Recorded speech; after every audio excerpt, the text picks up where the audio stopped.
আজ বাড়ি যাওয়ার পালা। তাই দুই ভাই সকালবেলায় ঘুম থেকে উঠেই দুষ্টুমি শুরু করে দিয়েছে, শুধু চোখটা খোলার অপেক্ষা ছিল।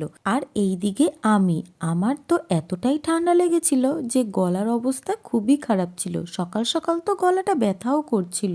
পার্কে গিয়ে ঢেকি চড়ে দুই ভাই এতটাই মজা পেয়েছিল যে বাড়িতেই এখন ওরা ঢেকি চড়ছে, তাও আবার একটা লাঠি নিয়ে। দুই ভাইকে নিয়েই একটু বেরিয়ে পড়লাম। আর এই রাস্তায় বেরিয়ে দুই ভাই তো দৌড়াদৌড়ি শুরু করে দিয়েছে। সকাল দিয়ে দুই ভাইয়ের মধ্যে কত ভালোবাসা, আর বাড়িতে এসে জুতো খোলা নিয়ে শুরু হয়ে গেল কান্নাকাটি। দাদা নিজের জুতো একাই খুলবে আর ভাই দাদার জুতো খুলে দেবে।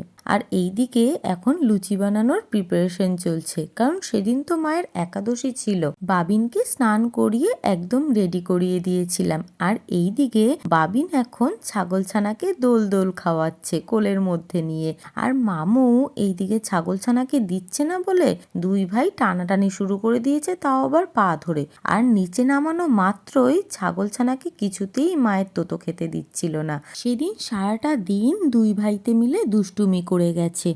একবার মাটি ঘাটছে, একবার লাঠি নিয়ে দৌড়াদৌড়ি করছে। স্নান করিয়ে দিয়েছি, কিন্তু কেউ ওকে দেখে বলবে যে ওর স্নান হয়ে গেছে? দেখো কিরকম ভাবে দুই ভাইতে মিলে মাটি ঘেটে যাচ্ছে। জানো তো, এই ছানাটাকে যে আমি আদর করছি, ও না আমরা যেদিন এসছি বাড়িতে সেই দিনই হারিয়ে গেছে, ওকে আর খুঁজে পাওয়া যায়নি। ছাগল ছানাটাকে আদর করে ঘরে ঢুকে দেখছি আবার ওরা দুই ভাইতে মিলে মাটি ঘাটছে। আর এইদিকে আমাদের ভাই গাছে উঠে বসে রয়েছে, ফুল পাড়তে গেছে তিনি। দুপুর বেলায় খাওয়া দাওয়া করে বাড়ির দিকে রওনা দেওয়ার সময় মিমের আদর খেয়ে আর ছাগল ছানাকে আদর করে ট্রেনে বসার জায়গা থাকা সত্ত্বেও জানলায় বসে বাবিন বাড়িতে ফিরলেন।